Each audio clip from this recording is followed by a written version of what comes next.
Cơ quan tố tụng xác định, bị can Đinh Bằng My trong thời gian làm hiệu trưởng trường THVT-THCS dân tộc nội trú huyện Thanh Sơn, Phú Thọ đã có hành vi dâm ô đối với 9 học sinh nam. Tại thời điểm bị hiệu trưởng xâm hại, các em đều chưa đủ 16 tuổi.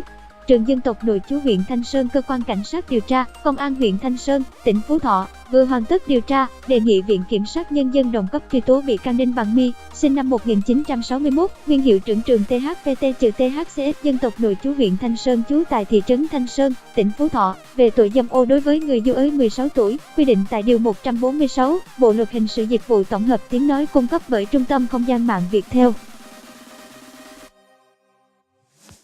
Theo kết luận điều tra, bị can Đinh Bằng My được bổ nhiệm giữ chức hiệu trưởng trường THVT-THCS dân tộc nội trú huyện Thanh Sơn từ năm 2014. Trong khoảng thời gian từ cuối năm 2016 đến tháng 12 năm 2018, ông Đinh Bằng My nhiều lần gọi các học sinh nam đang học lớp 7, lớp 8, lớp 9 lên phòng làm việc của mình với lý do nhắc nhở vi phạm, hỏi thăm tình hình học tập. Cảm ơn bạn đã tin tưởng sử dụng dịch vụ của Trung tâm Không gian mạng Viettel. Bạn đang nghe tiếng nói nhân tạo từ Trung tâm Không gian mạng Viettel. Tuy nhiên tại đây, ông My đã yêu cầu các học sinh nam cởi quần áo, thực hiện nhiều hành vi nhằm thỏa mãn dục vọng bản thân. Bạn đang nghe tiếng nói nhân tạo từ Trung tâm Không gian mạng Viettel. Sau mỗi lần như vậy, bị can My thường cho các học sinh nam kẹo, tiền từ 20.000 đến 50 đồng và yêu cầu học sinh không được nói với ai. Cơ quan cảnh sát điều tra huyện Thanh Sơn xác định, tại thời điểm bị xâm hại các nam học sinh đều chưa đủ 16 tuổi. Giọng đọc thuộc bản quyền Trung tâm Không gian mạng Viettel. Giọng đọc được nghiên cứu và phát triển bởi các kỹ sư Trung tâm Không gian mạng Viettel. Trao đổi với PV, ông Nguyễn Đình Hùng, Viện trưởng Kiểm sát Nhân dân huyện Thanh Sơn cho biết, trong vụ án này có 9 bị hại. Trong đó, có 3 bị hại có lời khai tố cáo bị ông Đinh Bằng My có hành vi quan hệ tình dục khác. Tuy nhiên, do không đủ bằng chứng chứng minh hành vi phạm tội này nên cơ quan điều tra không khởi tố thêm tội danh.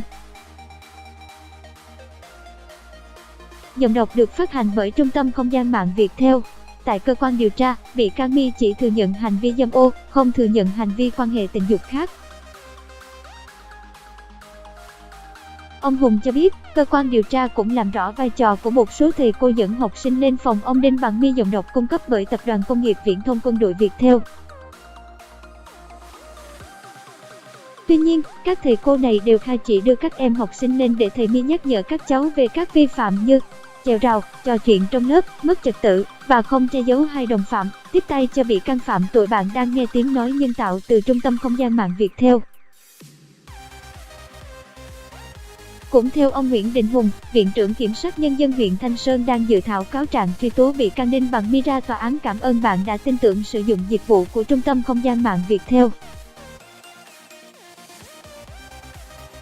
Theo ông Hùng, Viện Kiểm sát Nhân dân huyện Thanh Sơn xác định, hành vi phạm tội của bị can My là nghiêm trọng, có 3 tình tiết tăng nặng gồm phạm tội 2 lần trở lên, phạm tội đối với 2 người trở lên và phạm tội đối với người mà người phạm tội có trách nhiệm chăm sóc, giáo dục.